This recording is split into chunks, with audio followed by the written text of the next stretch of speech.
भाई साहब, ये लीजिए 10 रुपए। क्या चाहिए आपको? कल मैंने आपसे सामान लिया था, उसके 70 रुपए हुए थे। मैंने आपको 100 का नोट दिया तो आपने मुझे 30 रुपए के बदले 40 रुपए दिए। और ये बात मुझे घर जाके पता चली। मैं कल रात ही आपके 10 रुपए वापस देने आई थी, लेकिन आपकी दुकान बंद हो चुकी थी, इसलिए मैं अभी आई हूँ। आप कहाँ रहती है मैम? मैं सेक्टर 8 में रहती हूँ। वहाँ से यहाँ तक 5 किलोमीटर, आप 10 रुपए वापस करने आए हो? अगली बार सामान लेने आती तब दे देती, और इस 10 रुपए से मुझे कोई फर्क नहीं पड़ता। भाई साहब, मेरे पति अब नहीं रहे, लेकिन वो हमेशा कहते थे किसी का पैसा नहीं रखना चाहिए।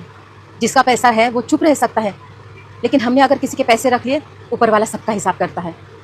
और हमारे किए की सजा हमारे साथ साथ हमारे परिवार को और बच्चों को भी मिलती है। नमस्ते भैया। रमेश, दुकान पे ध्यान दे, मैं आ रहा हूँ। अरे मालिक, आओ क्या? आइए आइए आइए आइए, बैठिए बैठिए। बताइए कैसे आना हुआ आज? आपने मेरी दुकान से जो जो सामान खरीदा था उसका पैसा मुझे कल भिजवा दिया था।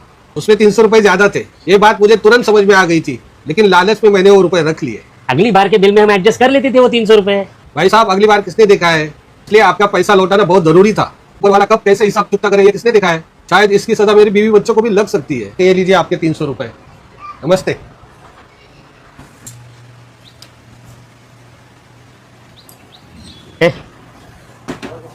ऑफिस संभाल, मैं जरा आता हूँ। जी बेटा, घर में कोई है? एक मिनट, आइए ना अंकल, आइए अंदर आइए, बैठिए यहाँ पर। नमस्ते भाभी जी, मैं महेश का बहुत पुराना दोस्त हूँ और एकदम खास दोस्त। दरअसल महेश पिछले कुछ सालों से मेरे पास पैसे जमा कर रहा था, लेकिन बीच में ही महेश हम सबको छोड़कर चला गया। महेश ने 13 लाख रुपए जमा किए थे मेरे पास। अब ये बात महेश और मेरे अलावा किसी को पता नहीं थी, इसलिए उन पैसों का लालच मुझ पर हावी हो गया। लेकिन आज एक दोस्त की वजह से मेरे ज़मीर ने मुझे पूरी तरह से झंझोड़ा, और फिर मुझे लगा कि अगर मैं किसी का पैसा खाऊं तो उसकी हाय मेरे बच्चों को लग सकती है, मेरे परिवार को लग सकती है। शायद महेश भी हमेशा यही कहता था।